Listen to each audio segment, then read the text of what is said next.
Hello everyone, मधु महलवाला biology classes. ये bio से related video नहीं है। कुछ दिनों से मैं सोच रही थी कि जो ये कोविड के म्यूटेंट फॉर्म से दोबारा का जो अटैक हुआ है, जिससे आजकल तो बहुत ही स्थिति ख़राब है कि ऑक्सीजन लेवल कम हो रहा है, डेथ बहुत हो रही हैं, इन्फेक्शन बहुत हो रहा है। तो इसके लिए बच्चों में स्कूल्स बंद हो गए हैं, सब बच्चों के स्कूल बंद हो गए, बच्चों का पढ़ाई से मन हटता जा रहा है। तो इस चीज़ को देखते हुए कुछ दिनों से मेरे मन में ये आ रहा था कि मैं मतलब थोड़ा सा एक साइको इफ़ेक्ट क्या है, मतलब साइकोलॉजिकल इफ़ेक्ट क्या है, वो चीज़ मैं थोड़ा सा वीडियो के थ्रू बच्चों को ये मैं बताना चाह रही थी। तो इसमें व्हाट इज़ साइकोलॉजी। साइकोलॉजी मेरा सब्जेक्ट नहीं है, सब्जेक्ट मेरा बायोलॉजी है और बायो की वीडियो ही मैं डालती हूँ, बायो के लेक्चर लेती हूँ। पर थोड़ा सा मुझे अलग हट के कुछ बच्चों के साथ ये इंट्रैक्शन करना था। तो what is psychology. Psychology is the scientific study of all mental process as expressed in bodily behaviour and observe in direct experience. हम किसी के साथ बात कर रहे हैं, उसके बिहेवियर से हमें एक सेकंड में पता चल जाता है कि बिहेवियर कैसा है, मतलब किस टाइप से वो हमारे साथ इंटरेक्ट हुआ है, हमारे साथ वो बातचीत करना चाह रहा है, तो वही साइको है। It is not only the study of individuals physical reaction which can be readily observe by another person, but also of his thoughts, उसके सोच, उसकी feelings, attitudes, values and the like which may not be always readily observable. ठीक है। तो ये जो definition है कि हम भाई टीचर है, स्टूडेंट्स को बहुत सारे हम हैं, बहुत से स्टूडेंट्स को पढ़ाते हैं। कुछ स्टूडेंट्स का कंसंट्रेशन है कि हमें बिल्कुल ध्यान से सुन रहे हैं, कुछ को लग रहा है कि ये चीज़ें नहीं मतलब सुननी, उनका माइंड कहीं और काम कर रहा है। जबकि जो डेवलपमेंट, अगर हम साइकोलॉजी की बात करें कि डेवलपमेंट ऑफ बिहेवियर का डेवलपमेंट सभी के अंदर जेनेटिक फैक्टर के थ्रू होता है। तो यहाँ पर मैंने एक चीज़ और बतानी चाहिए कि डेवलपमेंट ऑफ बिहेवियर, बहुत सारे डेवलपमेंट, इवोल्यूशनरी डेवलपमेंट भी है, पर यहाँ पर जो मैंने बताना चाहा है कि genetic factors in human development. अब इसको समझने के लिए सबसे पहले एक चीज़ समझनी पड़ेगी सबको।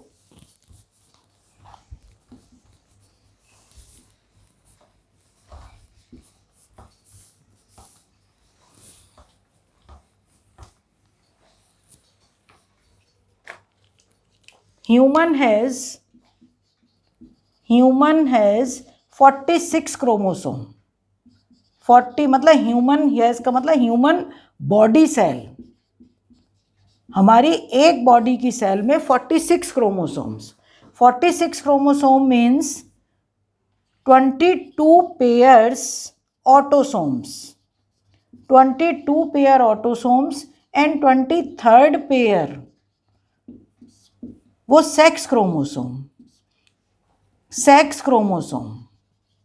22 पेयर्स मीन्स 44 क्रोमोसोम, 46 में से 44 क्रोमोसोम ऑटोसोम्स। जो हमारी बॉडी बनी हुई है, हमारे बॉडी के अंदर जितनी भी बॉडी की सेल्स में होंगे वो ऑटोसोम्स, पर जो sex organs, testis and ovary के अंदर जो क्रोमोसोम वो sex chromosome.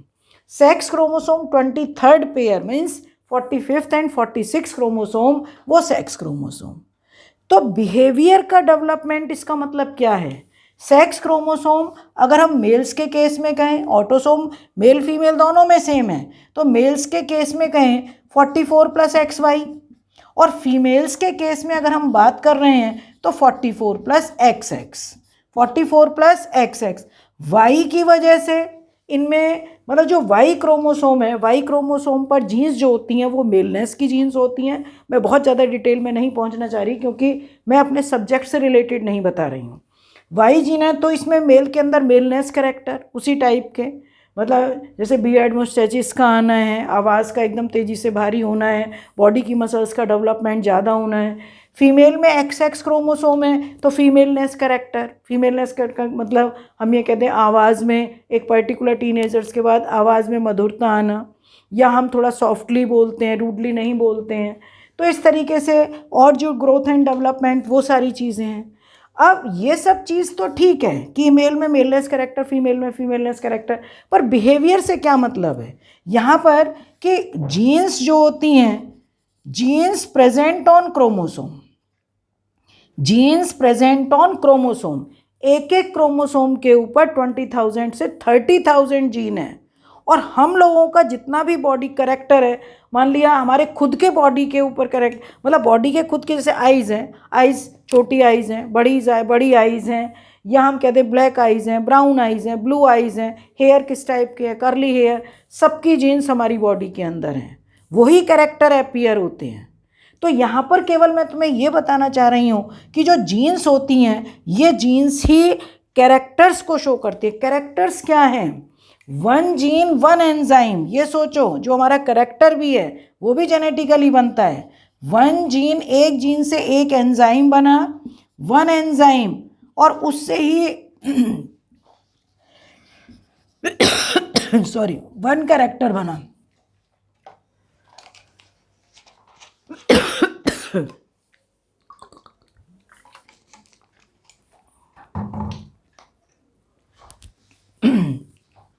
One gene one enzyme one character. तो ये यहाँ पर जो जीन का मीनिंग है कि जीन के थ्रू इंटरनली जो हमारे अंदर जीन्स प्रेजेंट हैं उसके थ्रू कैरेक्टर्स का अपीयरेंस हो रहा है, ठीक है। बट कई बार ऐसा होता है कि जीन्स तो बहुत समय से एक सी हैं, भाई बचपन से जीन्स एक सी हैं, पर्टिकुलर आके एक प्रॉब्लम ओल्ड एज में कह दो, मिड एज में कह दो, किसी भी एज में कह दो, कभी भी कोई प्रॉब्लम क्रिएट हो सकती है। और वो जैसे एक एग्जाम्पल, मतलब कोई भी जो हमारे कैरेक्टर्स होते हैं, अगर कोई भी कैरेक्टर्स सेक्स क्रोमोसोम XX और XY सेक्स क्रोमोसोम पर प्रेजेंट हैं तो इनको कहा जाता है सेक्स लिंक्ड कैरेक्टर्स। क्या कहोगे? Sex linked characters. Sex link characters में अब जैसे एक्स लिंक्ड, जो एक्स क्रोमोसोम पर है, एक्स लिंक रिसेसिव। कई बार कुछ कैरेक्टर ऐसे होते हैं जो फादर में है और फादर से डॉटर में चले जाएंगे, तो समझ में नहीं आता कि भाई फादर के अंदर है, बॉय में जाने चाहिए, पर फादर के अंदर अभी मैंने मेल्स में बताया कि XY क्रोमोसोम है, तो जो कैरेक्टर एक्स क्रोमोसोम पर होगा, फादर का एक्स क्रोमोसोम वो डॉटर में जाता है और Y क्रोमोसोम जाता है सन में। तो जो एक्स पर अगर कोई भी जीन्स होंगी, वो एक्स वाली जीन कभी भी फादर से बॉय में नहीं जाती, वो किस में जाएंगी? डॉटर्स में।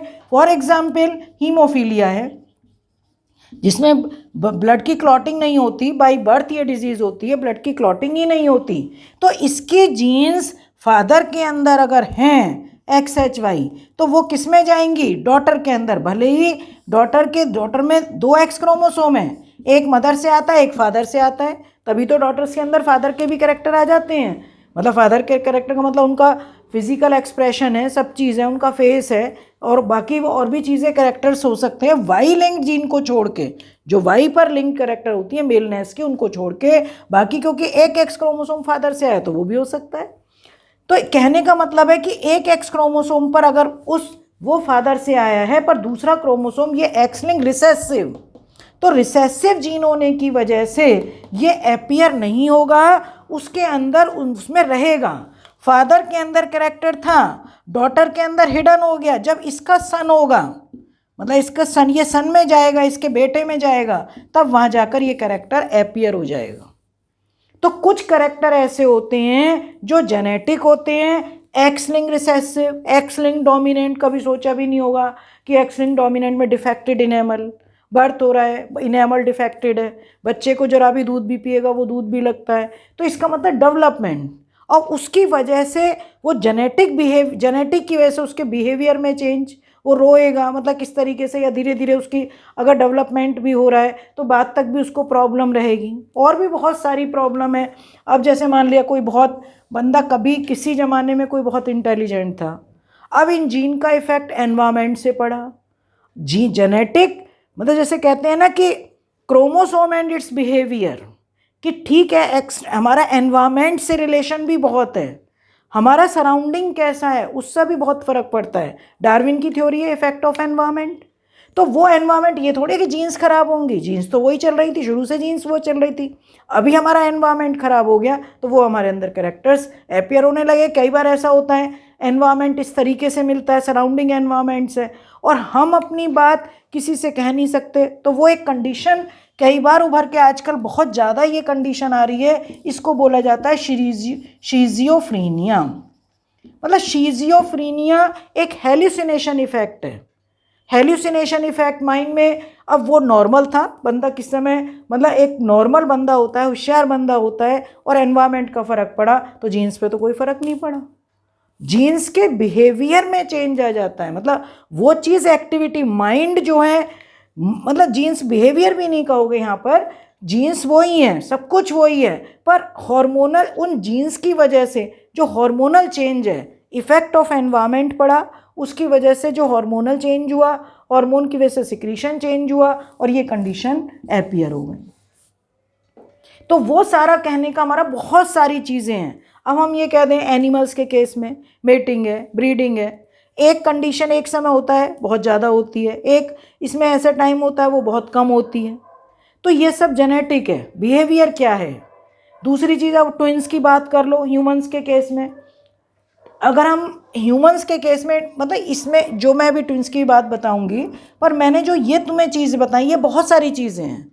अब मान लिया मैं तुमसे कहूँ नॉर्मल क्रोमोसोम होते हैं 46, पर एक कुछ कभी कभी ऐसा होता है ऑटोसोमल डिसऑर्डर आ गए, पेरेंट्स नॉर्मल थे, बच्चा बेवकूफ़ हो गया, बच्चे के अंदर एबनॉर्मलिटी आ गई, बहुत सारे केसेस हैं। तो ये ऑटोसोमल डिसऑर्डर भी हैं और सेक्स क्रोमोसोमल भी हैं। ऑटोसोमल डिसऑर्डर के क्या है, अभी मैंने बताया 44 क्रोमोसोम है, 22 पेयर्स। तो कई बार ऐसा होता है जो 21 पेयर क्रोमोसोम था, मतलब 1 पेयर, 2 पेयर, 3 पेयर, 4 पेयर, 5, 6 ऐसे करके जब 21 पेयर आया, ऑटोसोम को रिप्रेजेंट करते ए से, और वहाँ दो होता हमेशा, जीन्स हमेशा पेयर में होती हैं, और वहाँ 2 की जगह 3 आ गई। तो अब जो बच्चा, ये नॉर्मल नहीं बनेगा, ये डिसऑर्डर हो जाएगा, ऑटोसोमल डिसऑर्डर, और वो बच्चा कहलाएगा down syndrome. Down syndrome, what is syndrome?